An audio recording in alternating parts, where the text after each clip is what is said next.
नमस्कार। आज की कहानी पुत्र की चिट्ठी। पिता के नाम। पुत्र अमेरिका में जॉब करता है।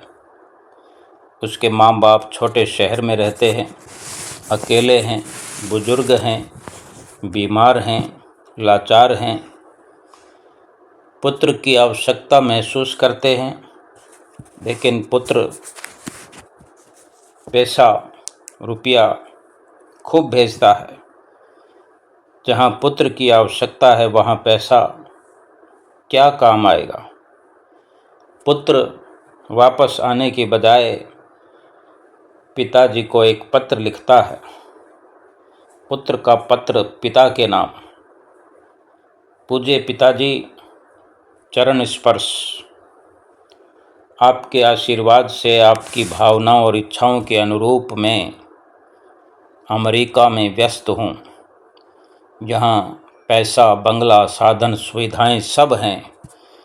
नहीं है तो केवल समय। आपसे मिलने का बहुत मन करता है।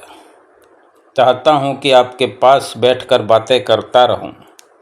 आपके दुख दर्द को बांटना चाहता हूँ, परंतु बहुत दूर हूँ।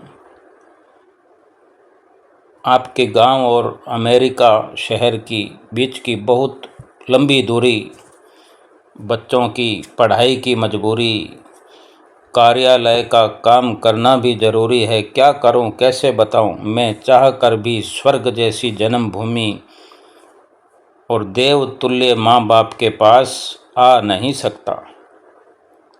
पिताजी, मेरे पास अनेक संदेश आते हैं। माता पिता जीवन भर अनेक कष्ट सहन कर बच्चों को ऊंची शिक्षा दिलवाते हैं और बच्चे माँ बाप को छोड़कर विदेश चले जाते हैं।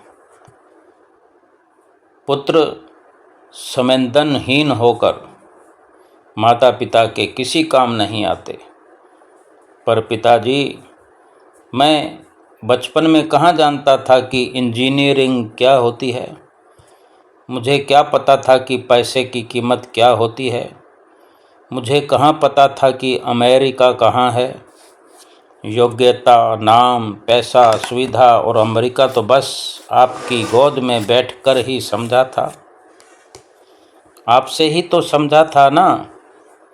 आपने ही मंदिर में ना भेज करके कॉन्वेंट स्कूल भेजा। खेल के मैदान में नहीं भेजकर कोचिंग में भेजा। कभी आस पड़ोस के बच्चों से दोस्ती करने नहीं देते थे। कभी खेलने कूदने नहीं देते थे। आपने अपने मन में दबी इच्छाओं को पूरा करने के लिए दिन रात समझाया कि इंजीनियरिंग, पैसा, पद, रिश्तेदारों में नाम की वैल्यू क्या होती है। माँ ने भी दूध पिलाते हुए रोज दोहराया कि मेरा राजा बेटा बड़ा आदमी बनेगा, खूब धन कमाएगा, गाड़ी बंगला होगा, हवा में उड़ेगा। कहा था ना, मेरी लौकिक तरक्की के लिए, इस झूठी तरक्की के लिए जाने कितने मंदिरों में घी के दीपक जलाए थे। मेरे पूज्य पिताजी, मैं बस आपसे इतना पूछना चाहता हूँ कि संवेदन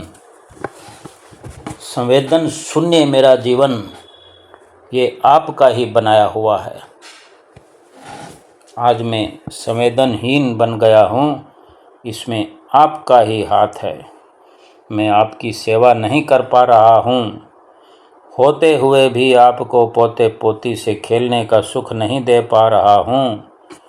मैं चाह कर भी पुत्र धर्म नहीं निभा पा रहा हूँ। मैं हजारों किलोमीटर दूर बंगले, गाड़ी और जीवन की हर सुख सुविधा को भोग रहा हूँ।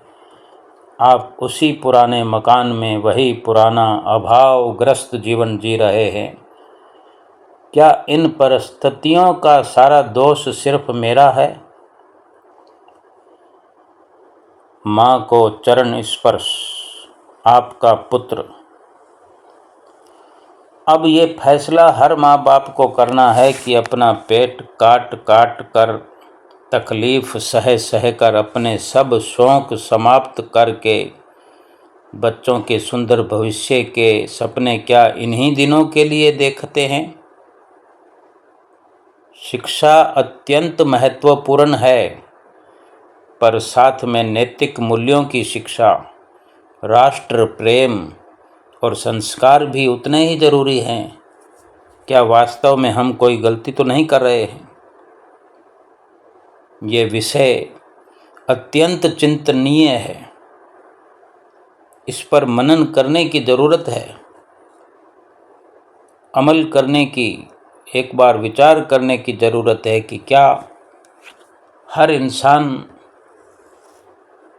अपने लिए सुख का सपना देखता है, तो क्या वो सुख के सपने की तस्वीर यही हो सकती है कि बच्चों को बनाने में दुख भोगते भोगते जब बच्चों को कुछ बना दिया जाए तो फिर उनके वियोग में ही तड़फ तड़फ कर जीवन जीना ही कोई सुख है? क्या यही सुख का सपना है? एक बार विचार करने की ज़रूरत है कि इससे भी कोई और भयावह तस्वीर सामने आ सकती है। जीवन का क्या हुआ? क्या इंसान का जीवन इतना सस्ता हो गया है? अपने लहू को, अपने खून को अपने से इतनी दूर कर दिया जाना चाहिए? वो धन किस काम का, वो तरक्की किस काम की, वो पद किस काम का, वो वैभव किस काम का, जो तिल तिल करके हमें मौत के मुंह में धकेल रहा हो? वो तरक्की किस काम की? हर किसी के पास लाखों करोड़ों अरबों रुपयों की धन संपदा, क्या करेंगे? ये धन तिजोरियों में पड़ा रह जाएगा, बैंकों में पड़ा रह जाएगा। हमारा ही कमाया हुआ धन जाने किसके काम आएगा? हमने अपना सर्वस्व कुर्बान करके इस धन की होड़ में ही अपना जीवन गंवा दिया। अपने जीवन की पहचान करो, अपने आप की पहचान करो, अपने रिश्तों को, अपने बच्चों को, अपने साथ रहने का कोई अवसर दे करके अपनी और अपने बच्चों की पहचान बनाओ। नमस्कार।